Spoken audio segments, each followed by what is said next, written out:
Hello दोस्तों, इस video में मोस्ट रिपीटेड क्वेश्चन की जो सीरीज चल रही है, सीरीज का नंबर है अपने 2, उसके क्वेश्चन करा रहे हैं। तो आप देखोगे एसएससी और रेलवे के जो मोस्ट रिपीटेड क्वेश्चन है, जो 3 से 4 बार पूछे गए, वो करा रहा हूँ। ठीक है, आप ये देख सकते हो। ठीक है, जो आपके नेक्स्ट जो एग्जाम है 2026 के, सभी एग्जाम्स के लिए इंपॉर्टेंट बन सकते हैं। ठीक है, तो इसमें मैंने क्या कर रखा है, आपको पहले क्वेश्चन बताया, फिर उससे रिलेटेड अदर इंपॉर्टेंट फैक्टर बताऊंगा जो आपके नेक्स्ट एग्जाम के लिए इंपॉर्टेंट बन सकती है। ठीक है, जैसे करंट का क्वेश्चन बता देता हूँ, जो आपको अभी वो वुमेन प्रीमियर लीग हुई थी ना, उससे क्वेश्चन पूछा गया था। ठीक है, तो उसके सारे जो टाइप बता देता हूँ किसी किसी के थे।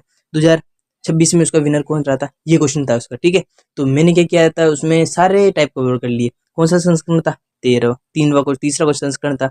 फर्स्ट में कौन सा जीता था, मुंबई इंडियंस जीती थी। सेकंड में आरसीबी जीती थी वापस। फोर्थ थर्ड में कौन जीती, अपने मुंबई इंडियंस जीती थी। हर बार कौन हार रहा था, अपने दिल्ली कैपिटल्स। ये जितने भी क्वेश्चन इससे रिलेटेड मैंने सब बता दिया आपको। क्या पता अगर 2025 से 26 से 24 से आपको पता है कि एसएससी रेलवे का जो ट्रेंड है वो 1 या 2 साल पुराना, 2-3 साल पुराना भी अगर करंट पूछ सकता है, तो ऐसे सारे क्वेश्चन जो रिपीटेड की श्रेणी में, वो इस वीडियो में मैंने आपको कराने का प्रयास किया है। ठीक है, तो वीडियो अच्छी लगी तो वीडियो को लाइक, चैनल को सब्सक्राइब कर देना और अपने दोस्तों तक शेयर कर देना, क्योंकि इसमें क्या है, हम वो ही क्वेश्चन लाए हैं जो रिपीटेड क्वेश्चन की सीरीज में। अगर आपको एक भी क्वेश्चन बकवास लगे तो आपको वीडियो को जो इच्छा हो जो कमेंट कर सकते हो। ठीक है, तो बिना देर के वीडियो को स्टार्ट करते हैं। तुम्हारा पहला क्वेश्चन पूछा गया था, महिला प्रीमियम लीग, जिसे डब्ल्यूपीएल के नाम से जाना जाता है, वुमेन प्रीमियम लीग 2025, इससे क्वेश्चन पूछा गया था। ठीक है, तो क्वेश्चन था, वुमेन प्रीमियर लीग 2025 का फाइनल किसने जीता था। तो इसका आंसर था, मुंबई इंडियंस ने दिल्ली कैपिटल्स को 8 रनों से हटाकर अपना दूसरा खिताब जीता था। कभी कभी ये पूछ लेता है कितने रनों से जीता था, और इसमें कभी कभी उपविजेता टीम भी पूछ लेता है किसको हराया था। तो दिल्ली कैपिटल्स, मुंबई इंडियंस, ऐसे भी इंपॉर्टेंट बन सकते हैं। और इसका जो इंपॉर्टेंट ये भी बन सकते हैं, कौन सा संस्करण है। तो डब्ल्यूपीएल एक कौन सा संस्करण है, तीसरा संस्करण है। डब्ल्यूपीएल के पहले सीजन 2023 में हुआ था, जिसका विजेता कौन था, अपने मुंबई इंडियंस था। ठीक है, दूसरे सीजन 2024 की विजेता रॉयल चैलेंजर्स बेंगलुरु है। ठीक है, आरसीबी है। ठीक है, नेक्स्ट क्वेश्चन देखेंगे हम। तुम्हारा नेक्स्ट क्वेश्चन पूछा गया था, वो पूछा गया था, भारत के नियंत्रण वह महालेखा परीक्षक जिसे सीएजी कहते हैं, कंट्रोलर एंड ऑडिटर जनरल, इससे क्वेश्चन पूछा गया था। क्वेश्चन था हमारा, 2025 में भारत के वर्तमान नियंत्रक और महालेखा परीक्षक कौन है।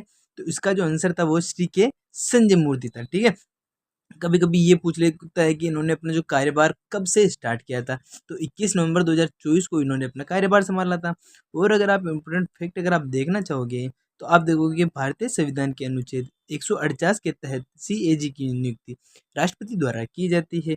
और सीएजी का कार्यकाल या तो 6 वर्ष मान लो, अगर या तो अगर 65 वर्ष हो जाते हैं तो वो जल्दी भी रिटायर हो सकते हैं। तो ठीक है, 6 वर्ष या 65 वर्ष की आयु जो पहले हो वही उनका कार्यकाल होता है। ठीक है, नेक्स्ट क्वेश्चन देखेंगे हम। तुम्हारा नेक्स्ट क्वेश्चन पूछा गया था, वो पूछा गया था, भारत की पूर्वी तट रेखा, ईस्टर्न कोस्टल लाइन से क्वेश्चन पूछा गया था। क्वेश्चन पूछा गया था, पूर्वी तट रेखा भारत के किन किन राज्यों को जोड़ती है। तो इसका आंसर था, भारत के पूर्वी तट पर मुख्य रूप से 4 राज्य स्थित होते हैं। पश्चिम बंगाल हो गया, ओडिसी, आंध्र प्रदेश और तमिलनाडु हो गया। ठीक है, आप मैप को ऐसे ऐसे बनाओगे तो आप देखोगे कि एक तो उड़ीसा उड़ीसा मतलब पश्चिम बंगाल इधर पड़ता है, और उड़ीसा ये सारे नीचे स्थान पर पड़ते हैं। ठीक है, और अगर इम्पोर्टेंट फैक्ट देखोगे तो आप देखोगे, पूर्वी तट को स्थानीय रूप से उत्तरी सरकार या ओडिशी, आंध्र और कोरोमंडल के नाम से भी जाना जाता है। भारत की सबसे लंबी तट रेखा वाला राज्य एकमात्र गुजरात है, जो पश्चिमी तट पर स्थित है। आप देखोगे, अगर मेघ में मैं बताता हूँ आपको, ये हो गया। ठीक है, इधर देखोगे आप सबसे सर्वाधिक मात्रा में है। ठीक है, अंतर्राष्ट्रीय सीमा लगाने वाला भी ये राज्य है, और सबसे लंबी तट रेखा भी ये लगाता है। ठीक है, नेक्स्ट क्वेश्चन देखेंगे हम। अगर नेक्स्ट क्वेश्चन जो पूछा गया था रिपीटेड की श्रेणी में, आप देखो जो पाइका विद्रोह, इससे भी कभी कभी क्वेश्चन पूछ लेता है। तो क्वेश्चन पूछता है, पाइका विद्रोह कहाँ हुआ था। ठीक है, तो यह विद्रोह उड़ीसा में 1817 में हुआ था। कभी कभी तो पूछ लेते कहाँ हुआ, तो उड़ीसा में। डेट पूछ ले तो 1817 में हुआ था। और किसके नेतृत्व में हुआ था, कभी कभी ये तीनों अलग अलग टाइप में ऐसे ऐसे क्वेश्चन पूछे जाते हैं। तो इसका नेतृत्व किया ने बख्शी जगबंधु ने इसका नेतृत्व किया था। ठीक है, ये 3 इंपॉर्टेंट क्वेश्चन बन सकते हैं जो मैंने बता दिए। और अगर इंपॉर्टेंट फैक्ट देखोगे तो आप देखोगे, ये ब्रिटिश इंडिया कंपनी के विरुद्ध एक सशस्त्र विद्रोह था। ठीक है, ये एक राष्ट्रीय विद्रोह नहीं था, एक सशस्त्र विद्रोह था। ये भी कभी पूछ लेता है। ओडिशा सरकार ने केंद्र की मांग की थी कि इसे भारत का प्रथम स्वतंत्रता संग्राम घोषित किया जाए। ठीक है, कभी कभी क्या होता है कि जो एग्जामिनर क्वेश्चन पूछना चाहता है, तो वो एक शिफ्ट में क्वेश्चन न देकर उसके 4 ऑप्शन दे देता है और पूछ ले इसमें से कौन सा कथन गलत है। तब ये सारे इंपॉर्टेंट फैक्ट आपके इंपॉर्टेंट बन सकते हैं। ठीक है, नेक्स्ट क्वेश्चन देखेंगे हम।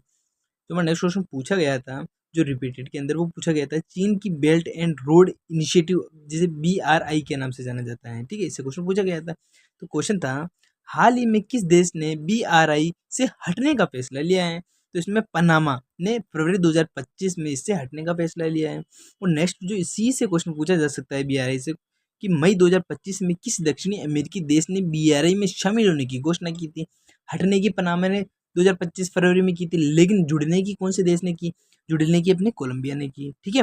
और अगर BRI से आप इंपोर्टेंट फैक्ट देखना चाहोगे तो आप देखोगे BRI को वन बेल्ट वन रोड के नाम से जाना जाता है। B1 का मतलब वन बेल्ट वन रोड हो गया, ठीक है, क्या नाम से जाना जाता है, जिसे चीन में 2013 में स्टार्ट किया गया था, ठीक है। नेक्स्ट क्वेश्चन देखेंगे हम। तो जो हमारा नेक्स्ट क्वेश्चन पूछा गया था इंपोर्टेंट की श्रेणी में, वो वेदांता कॉलेज से क्वेश्चन पूछा गया था। तो क्वेश्चन था हमारा, कोलकाता में वेदांत कॉलेज की स्थापना किसके द्वारा की गई थी? तो ये राजा राम मोहन द्वारा 1825 में की गई थी, ठीक है। इसमें जो रिपीटेड में मैंने देखा था, एक बार तो सन पूछ रखा था उसने, और एक बार पूछ रखा थे वेदांत कॉलेज की स्थापना किसने की थी? तो राजा राम मोहन राय ने की थी, ठीक है।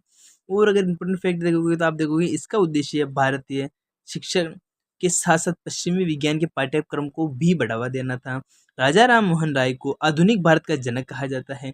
भारतीय पुनर्जागरण का अग्रदूत के नाम से भी जाना जाता है। उन्होंने 1828 में ब्रह्म समाज की भी स्थापना की थी। कभी कभी ब्रह्म समाज की स्थापना से क्वेश्चन पूछ सकता है, या राजा राम मोहन राय से भी क्वेश्चन पूछ सकता है, ठीक है। नेक्स्ट क्वेश्चन देखेंगे। जो नेक्स्ट क्वेश्चन पूछा गया था वो पूछा गया था 97 संविधान संशोधन जो हुआ था ना, उसी से क्वेश्चन पूछा गया था कि किसमें क्या जोड़ा गया है।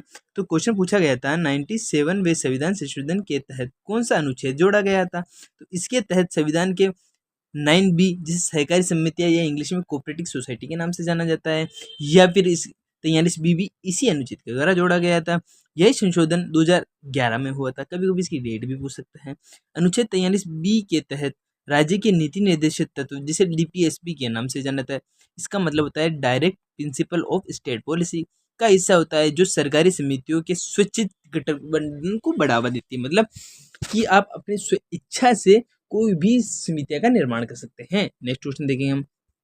जो नेक्स्ट क्वेश्चन पूछा गया था वो पूछा गया था अपने समाज सुधारक में, जिसे सोशल रिफॉर्म के नाम से जाना जाता है। इससे क्वेश्चन पूछा गया था, ठीक है।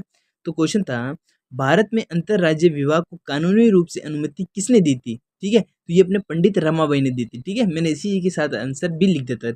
कभी कभी पंडित रमाबाई आ जाता है, या फिर राजा राम मोहन राय, दोनों ही नहीं दी थी। तो कभी कभी तो दोनों बता देता है और कभी कभी एक बता देता है, ठीक है। तो आप याद कर सकते हो। पंडित रमाबाई, इनके बारे में आप देखोगे तो देखोगे इन्होंने स्वयं एक गैर ब्राह्मण से विवाह किया था और एक अंतरराज्य विवाह का समर्थन किया था। मतलब इसका मतलब होता है कि ये ब्राह्मण थी, लेकिन इन्होंने एक अलग जात की स्त्री या पुरुष से शादी की थी। तो इन्होंने खुद दूसरी से शादी करके लोगों में ये बताने का प्रयास किया कि देखो मैंने की, इसका मतलब कोई भी कर सकता है, ठीक है। और अगर इम्पोर्टेंट फैक्ट अगर आप देखोगे तो आप देखोगे राजा राम मोहन राय इन्हें आधुनिक भारत का जनक कहा जाता है। इन्होंने मुख्य रूप से सती प्रथा उन्मूलन का मतलब समाप्त करने के लिए 1829 में प्रयास किया था।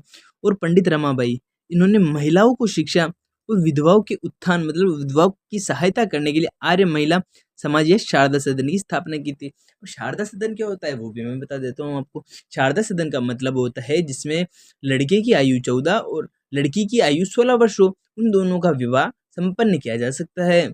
तो ठीक है, इसके बारे में बताया गया था। नेक्स्ट जो क्वेश्चन पूछा गया था हमारे, वो क्वेश्चन पूछा गया था अपने कंप्यूटर विज्ञान से, क्योंकि आप देखते हो कि रेलवे के अंदर कभी कभी आप रिपीटेड की श्रेणी देखते हो तो उसमें कंप्यूटर के क्वेश्चन भी पूछे जाते हैं। तो क्वेश्चन पूछा गया था, इनमें से कौन सा कंप्यूटर के CPU का भाग नहीं है? तो उसमें जो 3 जो ऑप्शन थे वो CPU के भाग से क्वेश्चन पूछे गए थे, लेकिन मात्र एक ऐसा ही आंसर दे रखा था जो उसका भाग नहीं था, तो वो उसका आंसर था।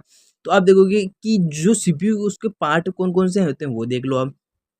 दिए गए विकल्पों में जो दिए गए थे इसमें कीबोर्ड या माउस जैसे इनपुट डिवाइस अक्सर विकल्प में होते हैं जो आंसर नहीं होते हैं, ठीक है। इसका जो भाग होते हैं वो होते हैं एक ALU, इसका मतलब होता है अर्थमेटिक लॉजिक यूनिट, और CU का मतलब होता है कंप्यूटर यूनिट, और मेमोरी यूनिट। 3 भाग होते हैं जिसमें आप देखोगे ALU का मतलब होता है जो गणितीय संकल्पनाएं होती है वो इसके द्वारा की जाती है, और जो CU है इसके द्वारा जो एक दूसरे के बीच में जो तालमेल उठाने का कार्य इसके द्वारा किया जाता है। और जो मेमोरी यूनिट होता है ये दूसरी चीज़ों को स्थायी करने के लिए यूज़ में किया जाता है, ठीक है। इंपॉर्टेंट फैक्ट में अगर आप देखोगे तो CPU इसका मतलब होता है कंट्रोल प्रोसेसिंग यूनिट, इसे कंप्यूटर का मस्तिष्क कहा जाता है। ये कंप्लीट हो गया। ALU का मतलब होता है अरिथमेटिक लॉजिक यूनिट, मैंने बताया था ना अभी, ये गणितीय गणनाएं और तुलना करने में सहायता प्रदान करता है।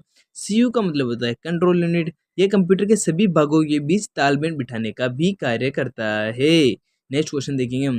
जो नेक्स्ट क्वेश्चन जो पूछा गया था हमारे, वो पूछा किससे गया था, अपने आर्ट एंड कल्चर से क्वेश्चन पूछा गया था। क्योंकि आप देखते हो कि एसएससी और रेलवे के अंदर आर्ट एंड कल्चर से सर्वाधिक मात्रा में क्वेश्चन पूछे जाते हैं।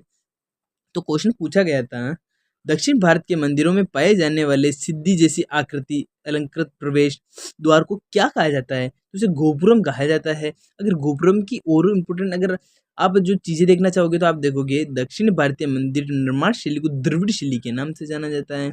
दैसे दक्षिण, दैसे द्रविड़ शैली, इसे याद रख सकते हो आप, ठीक है। और मंदिर के मुख्य गर्भगृह को ऊपर स्थित मीनार को विमान के नाम से कहा जाता है, जबकि बाहर जो प्रवेश द्वार होता है उसे गोपुरम के नाम से भी जाना जाता है।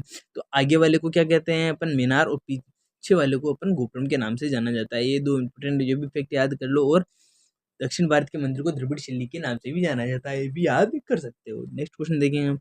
जो नेक्स्ट क्वेश्चन जो पूछा गया था हमारे, पूछा मैं बताता हूँ आपको। नेक्स्ट क्वेश्चन जो पूछा गया था अपने, वो पूछा गया था अपने प्राचीन इतिहास से क्वेश्चन पूछा गया था। क्योंकि एशियन हिस्ट्री से बहुत कम क्वेश्चन पूछते हैं, लेकिन कभी कभी पूछ लेता है, जिसमें ये 2 या 3 बार मैंने देखा था पूछा गया था। इसमें पूछा गया था, प्राचीन काल में भुक्ति शब्द का अर्थ क्या होता है। तो भुक्ति शब्द का अर्थ होता है प्रशासनिक विभाग, ठीक है, या प्रांत या राज्य भी मान सकते हो, उनका प्रशासनिक विभाग हो गया।